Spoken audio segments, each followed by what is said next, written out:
Hola, en este video quiero hablar del mítico Cristóbal Colón. Mítico porque de él se ha dicho de todo, que habría sido genovés, toscano, sardo, portugués, catalán, mallorquín, navarro, gallego, francés, escocés, escandinavo, hasta suizo. Falta que alguien, aunque seguro que alguien ya lo habrá propuesto, decir de que habría sido un alienígena ancestral. Lo que es cierto, aunque solo sea una observación de tipo simbólica, es de que de lo que estamos seguros es de que Cristóbal Colón nació en América. ¿Por qué te preguntarás? Bueno, porque sin ella no habría pasado en absoluto a la historia. Bueno, para hacernos una idea de quién fue Cristóbal Colón y cuál fue el proyecto que tuvo en mente, he querido dividir este video en 4 partes. En una primera etapa voy a contar algo de la vida de Cristóbal Colón y cómo llegó a Portugal y qué discusión encontró ahí y entonces el nacimiento del proyecto o despertar del proyecto. Segundo, examinar los estudios que realizó Cristóbal Colón acerca de este proyecto que quería llevar a cabo. En tercer lugar, analizar las negociaciones para que alguien se lo pagara, ¿no? Y finalmente, en un cuarto momento, ver algo de la ejecución de ese gran proyecto, el viaje y descubrimiento del nuevo mundo. Primero entonces, digamos algo de la vida de Cristóbal Colón. Bueno, lamentablemente, los antecedentes que tenemos sobre la vida de él son un tanto espurios. ¿Por qué? Bueno, porque muchas veces se basan en una biografía que fue escrita por su hijo Hernando Colón, que su hijo terminó por redactar una suerte de hagiografía. O sea, termina agrandando e inventando lo que sea necesario para potenciar la figura de su padre. Sin embargo, lo que sí estamos seguros es que nació probablemente entre el 25 de agosto y el 31 de octubre de 1451 en Génova. Además, que fue el hijo primogénito de un humilde tejedor. Pero Colón, en vez de dedicarse al oficio de su padre, se habría convertido en marinero y habría realizado numerosos viajes comerciales por el Mediterráneo. Habría navegado a Túnez, Grecia, Sicilia, España e Inglaterra. En 1477 sabemos que habría viajado finalmente a Lisboa. ¿Y qué discusión encontró ahí? Bueno, resulta que durante el siglo XIII, algunos europeos, eminentemente Marco Polo, este viajante veneciano, se había abierto paso en la ruta de la seda para descubrir Asia y sus maravillas. Marco Polo, fuera nadie, no solo llegó a China conociendo al gran Khan, sino que ello también dio pie a que se iniciaran los intercambios comerciales de especias, telas, etc. Hasta que el 29 de mayo de 1453, el sultán otomano Mehmed II puso fin a casi un milenio de historia bizantina al tomar su capital, Constantinopla. ¿Por qué eso tuvo un impacto inmediato en las relaciones comerciales entre Occidente y Oriente? Bueno, parte de las mercancías orientales, seda, especias, incienso, etc., muy deseadas en Europa, pasaban por la capital. Pero la caída de la ciudad y la expansión otomana condujeron a un aumento de las tasas, lo que obstaculizaba el comercio. De hecho, si vemos en el mapa, Constantinopla, hoy Estambul, es una suerte de llave de paso entre Oriente y Occidente, por lo que, cerrada esa llave, se volvió necesario, por motivos comerciales, buscar nuevas rutas. ¿Pero cuáles? Por mar. Así, a partir de ese momento, los europeos pusieron sus esfuerzos en encontrar nuevas rutas comerciales, puesto que querían llegar a la India sin pasar por el intermediario otomano. En Portugal, en concreto, el objetivo ya no era, como por lo menos en buena parte lo había sido antes, con las expediciones del portugués Enrique el Navegante, África misma, sino la India. Ya no se buscaba oro al sur del Golfo de Guinea, sino exclusivamente un camino hacia la India. Por eso, en 1487, el rey Juan II de Portugal envió dos expediciones, una por tierra y otra por mar. Cabía preguntarse, esto era como un experimento, sobre cuál podría ser la mejor solución. El asunto estribaba, insisto, en encontrar una nueva ruta comercial. Por tierra partieron Pedro de Covilla y Alfonso de Paiva, los que salieron de Venecia y atravesaron dificultosamente Egipto, bajaron navegando por el Mar Rojo, llegaron a Adén. ¿Cuál fue el resultado de esta expedición terrestre? Bueno, desastrosa. Paiva desapareció y Covilla consiguió llegar a la India, pero solo después de infinitas dificultades. Y además, tardó muchos años en poder regresar. Entretanto, la expedición por mar fue encargada a Bartolomé Díaz, que tenía como misión buscar una ruta circunnavegando África.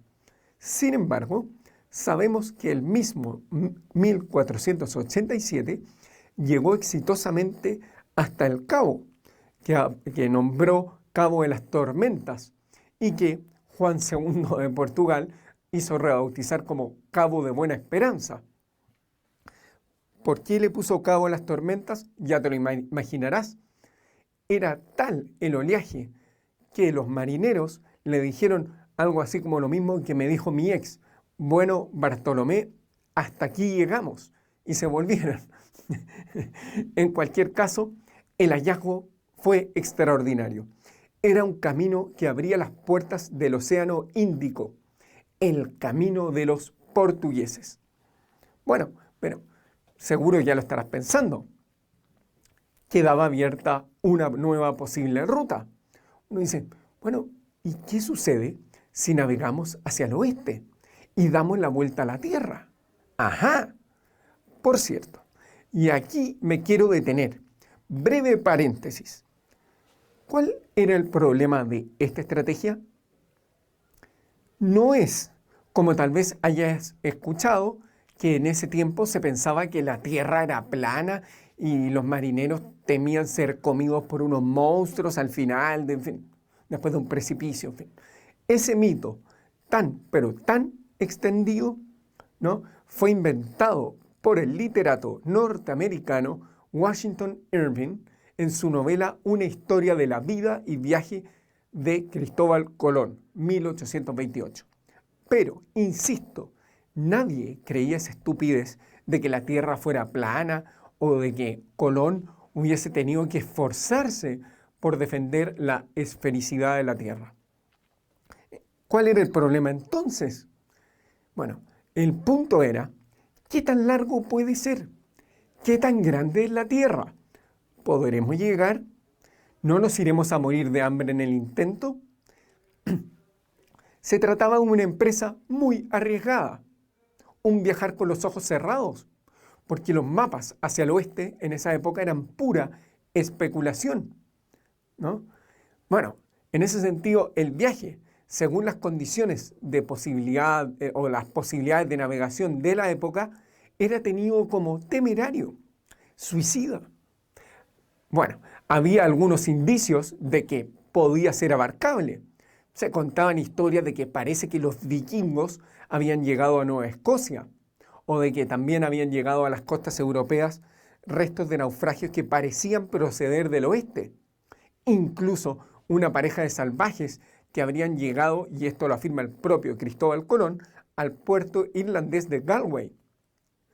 El punto es que nada de esto consta que sea cierto, pero nos da alguna pista de los argumentos que tal vez habría utilizado Colón para convencer a sus mecenas.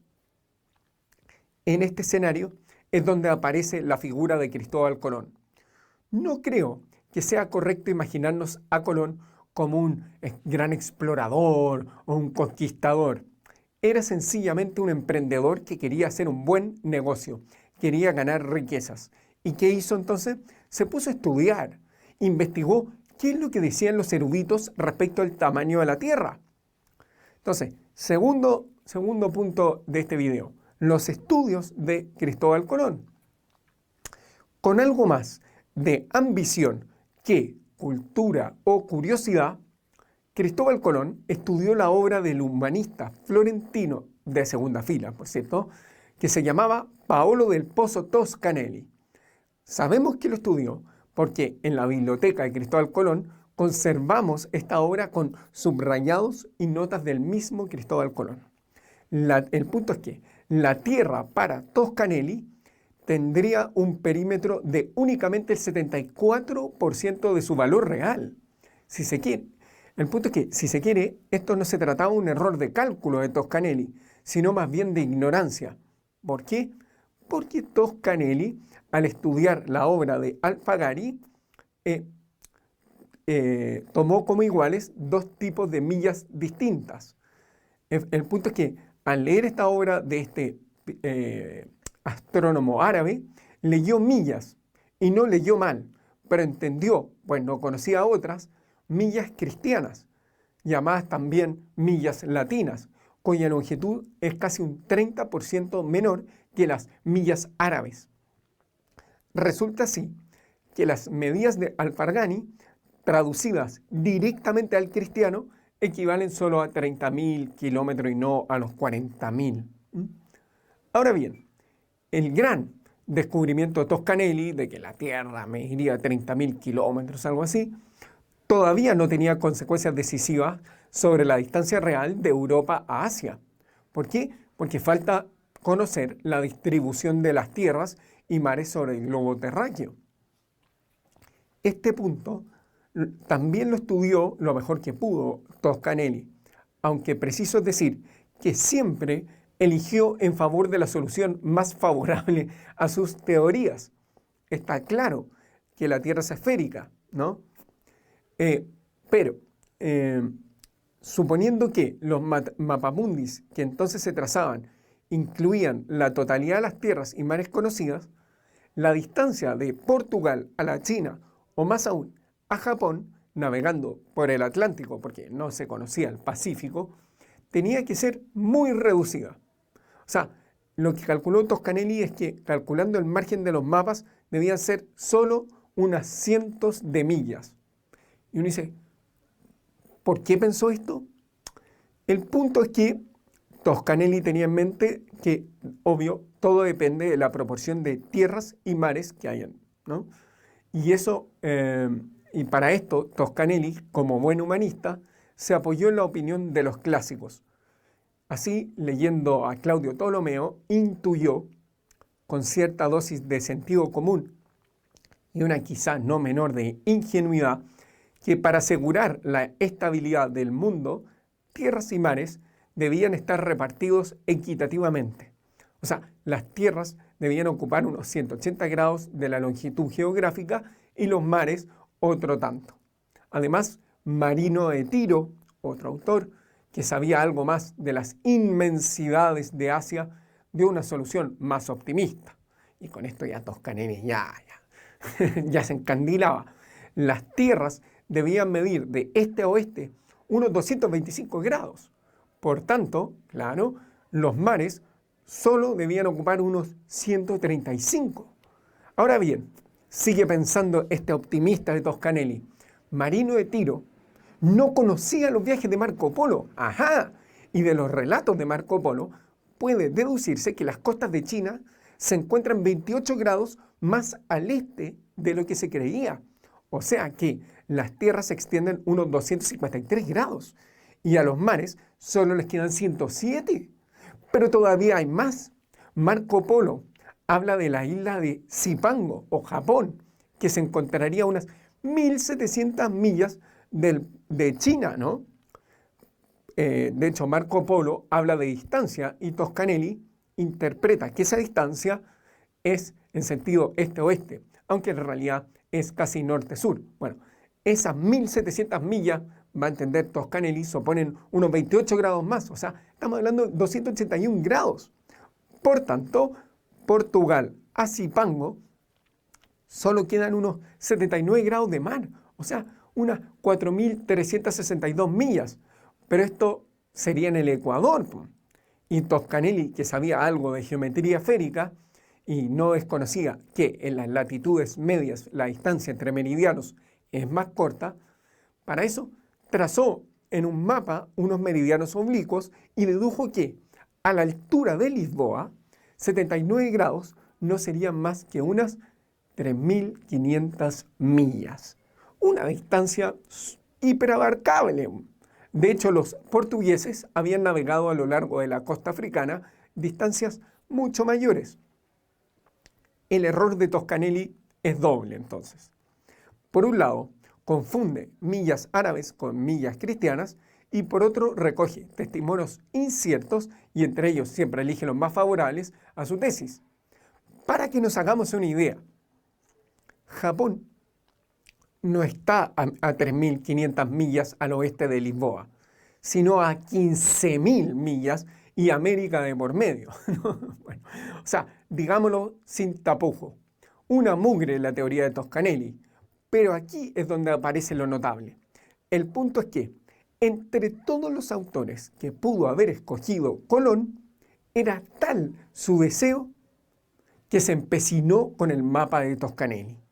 Colón, que no era ni intelectual ni matemático, pero tendente, quizá como nadie en su tiempo, a caer en sugestiones, creyó en la teoría toscaneliana a pie juntillas y se propuso ponerla en práctica. Pensó, ya, pero esa cantidad de millas no es tanto, de más que las puedo recorrer y así descubrir una nueva ruta comercial. Así esperaba llegar a Zipango y conocer los dominios del emperador del sol naciente y de allí navegar, ya bien asesorado, hasta la ya no lejana Catay y saludar al majestuoso Gran Khan. Es notable que la idea de Colón era equivocada, pero creía en ella con una fe indestructible, como todo buen emprendedor. O sea, Colón era un vendedor eximio y como tal, un campeón en contar historias sobre sus supuestos viajes y sus capacidades como marinero, y creerse la historia en favor de sus proyectos. De hecho, o sea, para que nos hagamos una idea, en algún momento llegó a convencer a muchos de que había explorado la India. Contaba así cómo había llegado a Islandia. Contaba cómo había llegado a Islandia justo después de que se había derretido el hielo. Y en fin, bueno, los investigadores de hoy naturalmente que dudan que estas historias sean ciertas. Pero las personas de ayer y hoy saben que la exageración es el sello distintivo del buen vendedor. Vamos entonces con la tercera parte del video, la venta del proyecto. Total, que Cristóbal Colón fue a pedirle recursos al rey Juan II de Portugal, pero una vez que el rey conversó con sus asesores, obvio, lo mandaron a la punta del cerro. Claro, los portugueses tenían una noción mucho más adecuada respecto a las verdaderas dimensiones del mundo. O sea, sabían que Cristóbal Colón estaba vendiendo humo.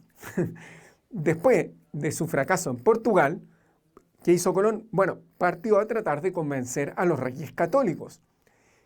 El punto es que como estaban en una guerra en Granada contra los musulmanes, solo lo pudo recibir inicialmente Isabel la Católica, y la reina estaba al tanto de los esfuerzos de los portugueses y del logro de Bartolomeo Díaz, por lo que no quería quedarse atrás en esta competencia para encontrar una nueva ruta comercial.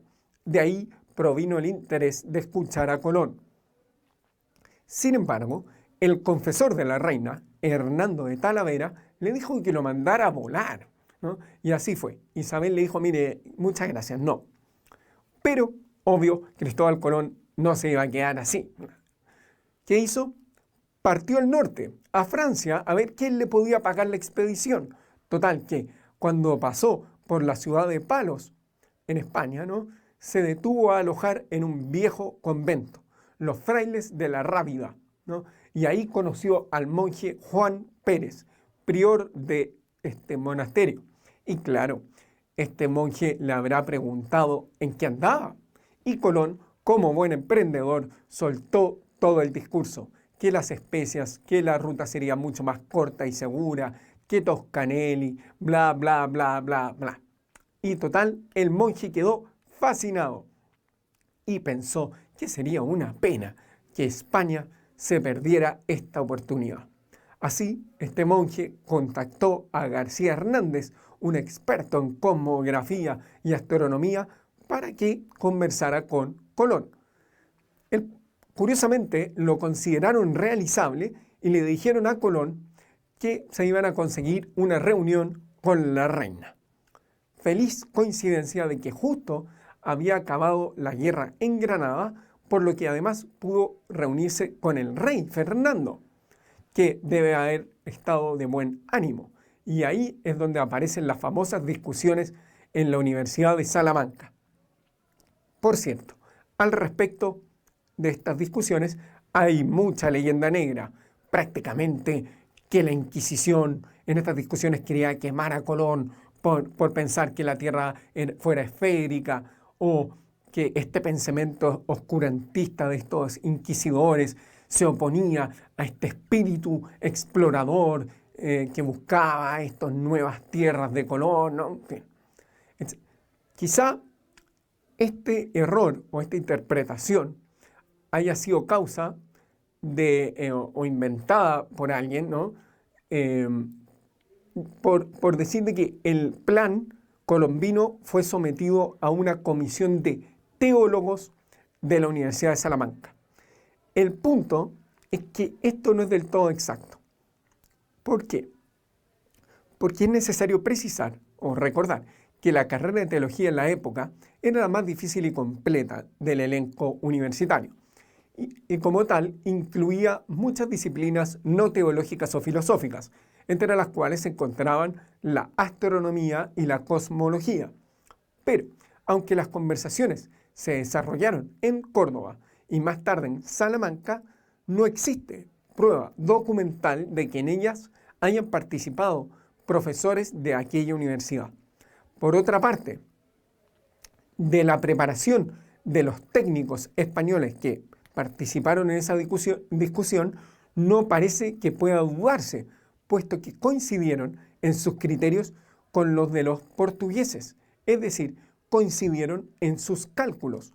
Colón estaba equivocado. El perímetro del globo terrestre era mucho más grande. Moriría la tripulación.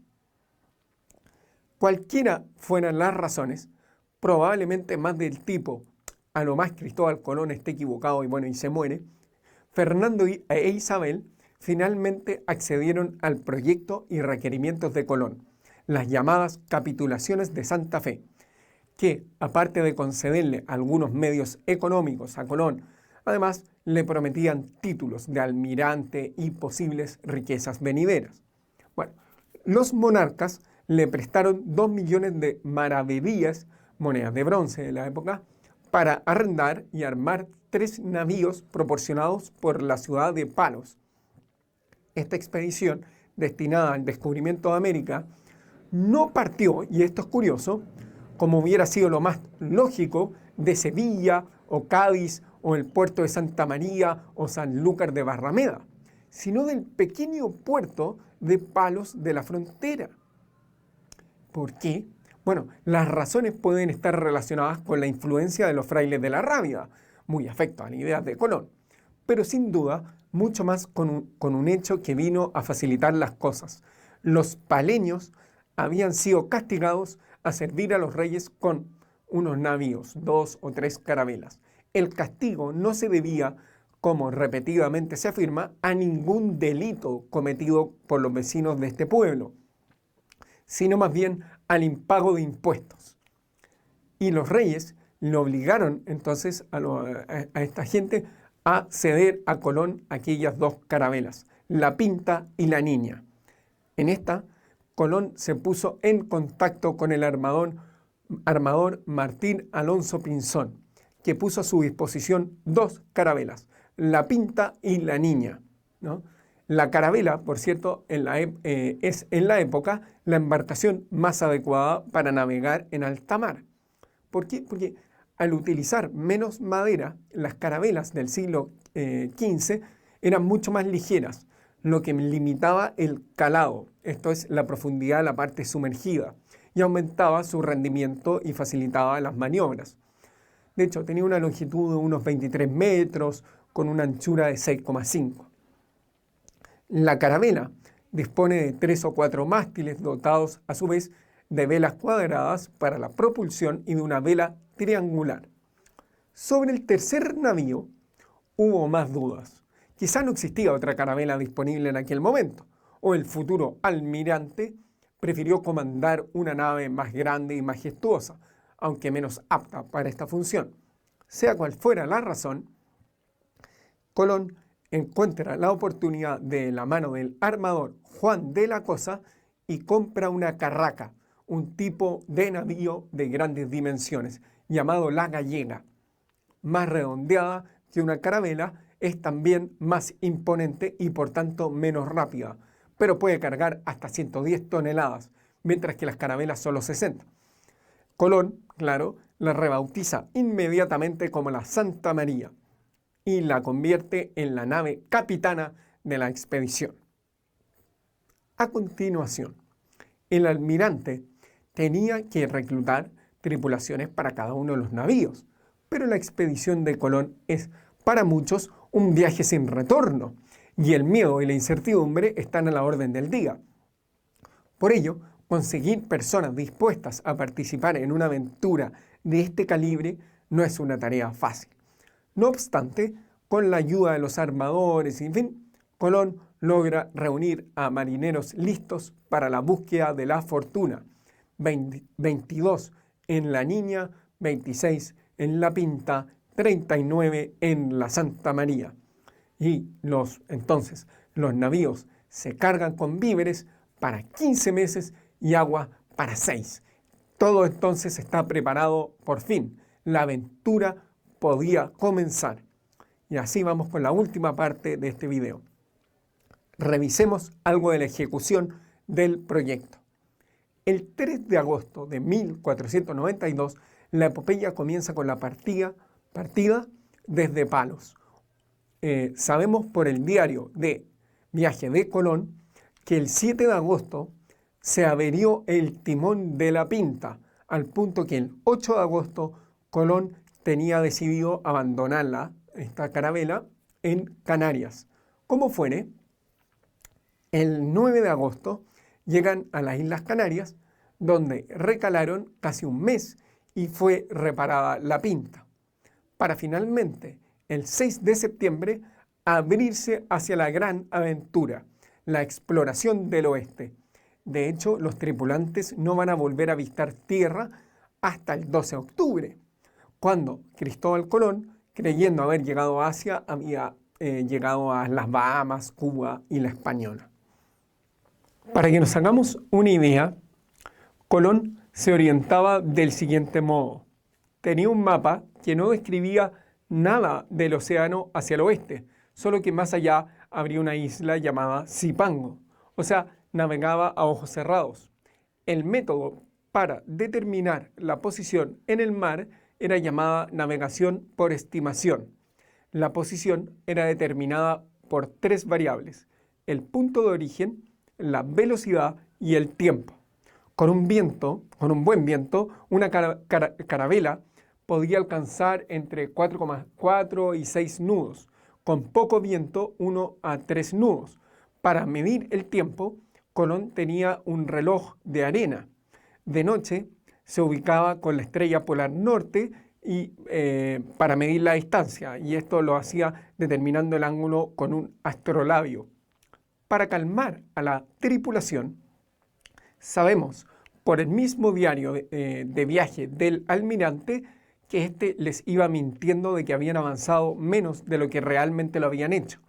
Total, que el 10 de octubre, luego de unos cuantos avistamientos fallidos, la tripulación ya se le acabó la paciencia y se armó un motín que buscaba deshacerse de Colón, tirarlo por la borda y emprender la vuelta. Pero, tenaz, Colón se mantuvo y a las 2 de la mañana del 12 de octubre, pero del calendario juliano, no del gregoriano, que es el nuestro, el nuestro es el 22 de octubre, sí, no llegó el 12, sino el 22, Rodrigo de Triana grita, tierra a la vista. Habían llegado a la isla de Guanaani, en las Bahamas, que actualmente se llama San Salvador.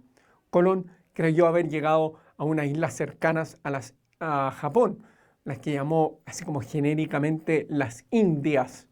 Para que nos hagamos una idea de lo perdido que andaba, unos días después, el 28 de octubre, avanzó hacia una isla cercana pensando que se trataba de Japón, Zipango.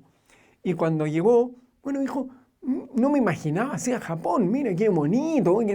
Total, que había llegado a Cuba. Bueno, y el resto es historia.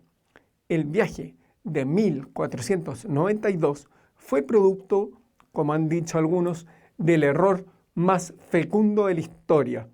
Al otro lado del océano no esperaba el gran Khan, sino todo un nuevo mundo que Cristóbal Colón nunca llegó a imaginar. Muchas gracias.